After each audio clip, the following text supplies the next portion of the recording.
Dress-up games are evolving and finally getting the respect they deserve, and we're going to talk about it.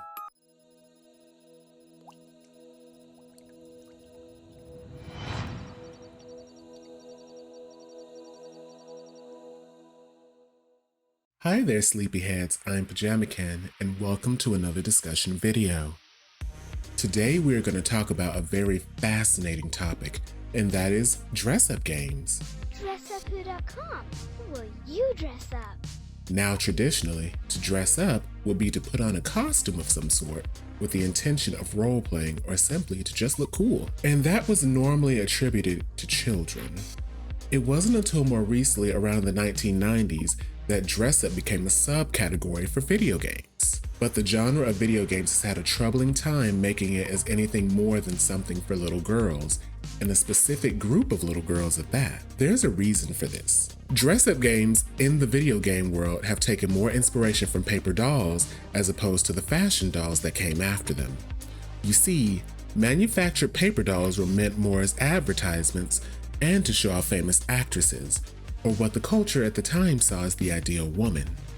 Little girls played with them as well, but it's hard not to see that as time went on, they seemed to be more of an art form or an aesthetic as opposed to being a product of roleplay. It wasn't until the Chrissy doll, Bio Lily, and finally Barbie and Lika-chan came into the picture that the idea of roleplay outside of childhood imagination began to take shape with dolls. Dolls have had many uses in the past. Pandora dolls in 16th century Europe were used to show off the latest fashion trends, but dolls like Barbie and Lika inspired storytelling in children. Now, when the 1990s and the early 2000s came around, many virtual paper doll games also started showing up. There was Kisekai Set System, or KISS for short, Dolls, Star Doll, and many more.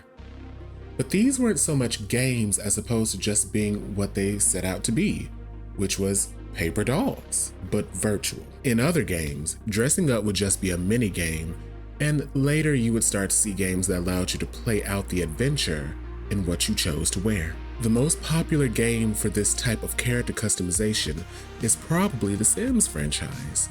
This is where simulation games come in, and where the idea of dressing up has honestly thrived for many years.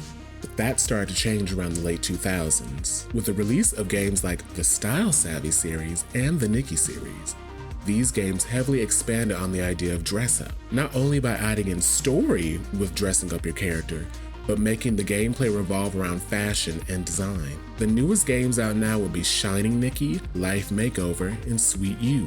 A game releasing in November in Japan on Nintendo Switch and soon globally is Fashion Dreamer, which looks to expand even more on what Style Savvy started. But here's the game that is really pushing the label of what a dress-up game is. Infinity Nikki was announced in December of 2022. With a trailer, and this trailer showcases what appears to be an adventure open-world platforming game, similar to something like Genshin Impact, with gameplay of something like Alice Madness Returns. Kentaro Tominaga is working on the game, and he has worked on the Legend of Zelda series since 2002, with games like The Wind Waker and even Breath of the Wild. So his hand is seen clear as day in this trailer. The game is really going to be something special, and I can't wait to hear more news. There is a YouTuber by the name of Benign Chaos who did an amazing breakdown of the Infinity Nikki trailer, and is a longtime Nikki player, and gives great insight onto what we may be able to expect from this game. I'm linking her in the description and the comments so you can go check that out. Another YouTuber by the name of Vivi Gaming focuses her channel on the game Love Nikki Dress Up Queen, and even visited the headquarters of Paper Games, the creators of Nikki, and conducted an interview. I'm going to link that video as well. Well, that's all the time I have for today, sleepyheads. Be sure to let me know what your favorite dress-up style game is in the comments, and until next time, good night.